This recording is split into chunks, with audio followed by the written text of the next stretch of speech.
당정청이 검찰개혁 방안을 적극적으로 추진하면서 야당의 반발이 거세지고 있습니다. 여당은 여야가 검찰개혁을 조속히 합의해서 처리하자고 제안했지만 야당은 조국 구하기에 불과하다 이렇게 비판을 했는데 취재기자 연결해서 알아보겠습니다. 최민기 기자. 네, 국회입니다. 네, 검찰개혁 추진 방안에 대해서도 여야 공방 계속 이어지고 있죠.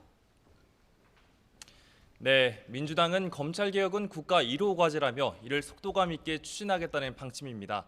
민주당은 특히 오는 29일이면 사법개혁 법안의 본회의 자동부의 요건을 충족한다며 남은 15일 동안 야당과 이를 논의하자는 입장입니다.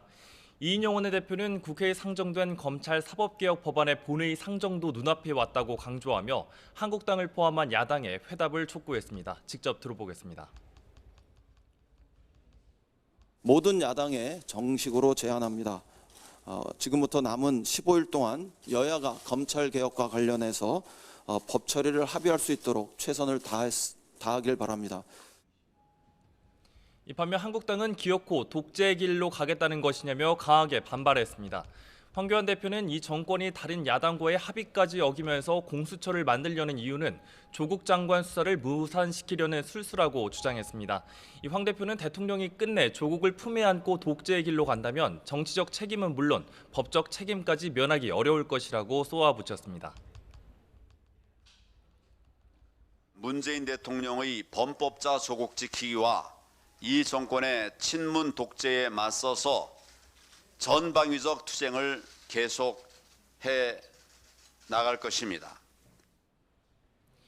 바른미래당도 어제 검찰개혁 방안 발표를 거론하며 당정청이 모두 나서 조국 구하기를 제도화하고 있다고 질타했습니다.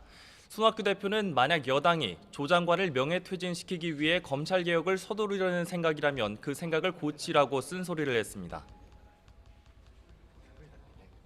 조국의 명예퇴진을 생각할 때가 아닙니다. 조국 장관을 하루빨리 해임시켜서 조국이란 시한폭탄을 안고 있는 대통령부터 구해야 합니다. 선거법 개정보다 사법개혁 법안을 우선 처리하자는 여당 제안에 대다수 야당은 부정적인 입장을 보이고 있습니다. 이런 가운데 오전 11시부터는 교섭단체 3당 원내대표 회동도 이뤄지고 있습니다. 네, 오늘 국정감사도 곳곳에서 진행되는데요. 주요 내용 정리해 주시죠. 네, 이번 주 첫 시작부터 여야의 충돌이 거셀 것으로 보입니다. 조금 전인 오전 10시부터는 서울중앙지방법원과 서울고등법원에 대한 국정감사가 진행이 됐습니다. 여기선 조국 장관 일가를 둘러싼 수사와 관련해 법원의 영장 발부가 주요 이슈로 떠올랐습니다. 이 앞서 지난 9일 조 장관의 동생 조모 씨에 대한 영장이 기각되면서 야당이 거세게 반발을 했었는데요. 한국당은 영장을 기각한 명재권 판사를 출석시켜야 한다며 맹공을 펼쳤지만 민주당은 재판 독립 침해라고 맞서며 여야의 난타전이 이어졌습니다. 이 거센 여야 대립 속에 법사위 국감은 반말과 고성이 이어지며 조금 전 정회되는 등 이 파행이 이뤄지기도 했습니다. 이어 MBC 최대 주주인 방송문화진흥회에 대한 국정감사에서는 이 한국당 등 야당은 MBC가 정부 편향적 보도를 하고 있다는 질의를 쏟아냈습니다. 또 서초동 집회 참석 인원 보도와 MBC 보도국장의 TBS 프로그램 출연에 대한 의원 지적도 이어졌습니다.